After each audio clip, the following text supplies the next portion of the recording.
তারপর আলহামদুলিল্লাহ আপনাদের সাথে কাজ করার পরে মানে অনেক ভালো উপকৃত হয়েছি। আমার সেল বাড়ছে, বা আমার আমার যে পেজটা আছে এটার অনেক পপুলারিটি পাইছে।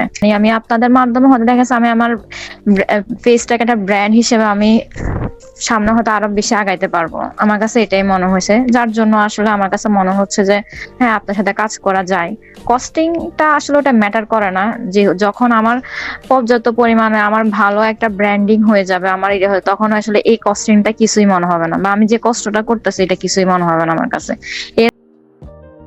বাট আপনাদের কাছ থেকে মানে করার পরে যে জিনিসটা শিখছি, যে জিনিসগুলো জানতে পারছি, আগে আমি বলতাম যে ভাই আমার ইনবক্স করেন, বা আমি এত পাউন্ড কেক আলহামদুলিল্লাহ এত পাউন্ড কেক আমি সেল করছি, যাদের লাগবে তারা ইনবক্স করেন, এভাবে বলতাম। বাট এখন আমাকে কাউকে বলতে হইতেছে না যে আমাকে ইনবক্স করেন আমি কেক দিব বা আমি কেক সেল করতেছে, এটা আমি মানুষকে বলতেছে, মানুষ আমার কাছে আসতেছে কেক কেনার জন্য, বা প্রাইস জিজ্ঞাসা করতেছে আপু এটার প্রাইস কত, ওটার প্রাইস কত। অবশ্যই এটার জন্য আপনারাই মেইন, আপনাদের জন্য হয়তো বা আমি এতটা গ্রো করতে পারছি, এটা আমার কাছে মনে হয় আর কি। আসলে এখানে আমরা আসলে জাস্ট একটা গাইডেন্স, মেইন পরিশ্রম হ্যাঁ, মাধ্যম। সবকিছু আপনিই তো করেছেন, ঠিক আছে? সেগুলো হ্যাঁ অ্যাপ্লাই করা অবশ্যই বলেন, অবশ্যই। সব থেকে মেইন ক্রেডিট হ্যাঁ না বলতে গেলে ওটা আপনারই। ঠিক আছে, কিন্তু একটা গাইডলাইন তো দরকার। হ্যাঁ অবশ্যই, তা অতীতে তো আমিও আরো সেল করছি, বাট প্রপার কোনো গাইডলাইন পাই নাই, যে গাইডলাইনটা আপনাদের থেকে পাইছি।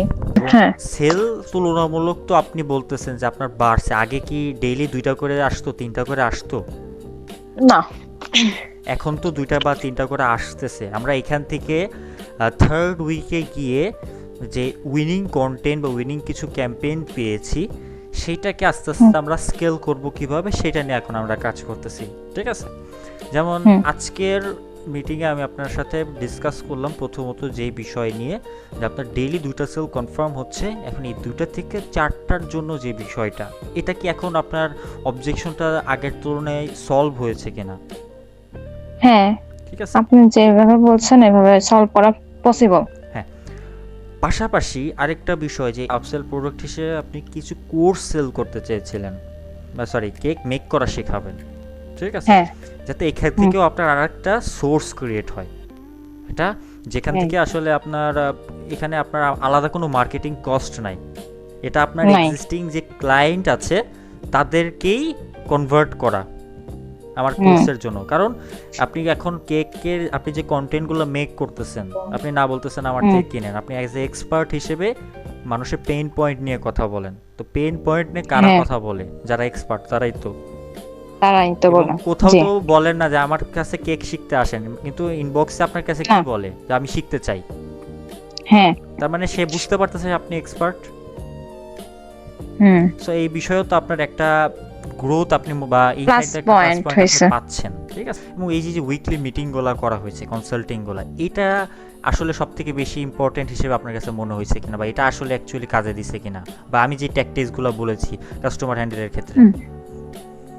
জি ভাইয়া অবশ্যই, আপনি যে উইকলি মিটিং গুলা করতেন, প্রত্যেক উইকলি মিটিং এ আমাকে গাইড করছেন কিভাবে কিভাবে কন্টেন্ট গুলা রেডি করতে হবে, বা আমাকে এক্সাম্পল পাঠাইছেন দিয়েছেন, আমি দেখছি। ওভাবে হয়তো প্রপার আমি পারি নাই, আমি একটু একটু করে হয়তো কিভাবে আমি আমার এই অবস্থান থেকে আমি কিভাবে আমি আরেকটু বেটার করতে পারি, ওইটা আপনারা আমাকে গাইডলাইন করছেন, আমি ওভাবে চেষ্টা করছি। হয়তো প্রপার সেম টু সেম করতে পারি নাই, বাট কাছাকাছি আমার কাছে মনে হয় যে আমি যাইতে পারছি। ইনশাল্লাহ ভবিষ্যতে কাজ করতে করতে আরো আগাইতে পারবো, এগুলার প্রতি আরো এক্সপার্ট হয়ে যাব, হ্যাঁ, কারণ এটা আমার কাছে আসলে মনে হয়। কন্টেন্টের ক্ষেত্রে সবাই ভয় পায় যে আমার কন্টেন্ট প্রফেশনাল মডেল লাগবে, প্রফেশনাল ক্যামেরা লাগবে, প্রফেশনাল সেটআপ লাগবে। বাট আসলে কন্টেন্টের ক্ষেত্রে যে এগুলো দিলেই হয় তা কিন্তু না। আপনি তো আপনার মতো কিন্তু করে না। র ভাবে যতটুকু পসিবল একদম পার্সোনাল এগুলো নিয়ে ততটুকুই কাজ করছে। করতেছেন।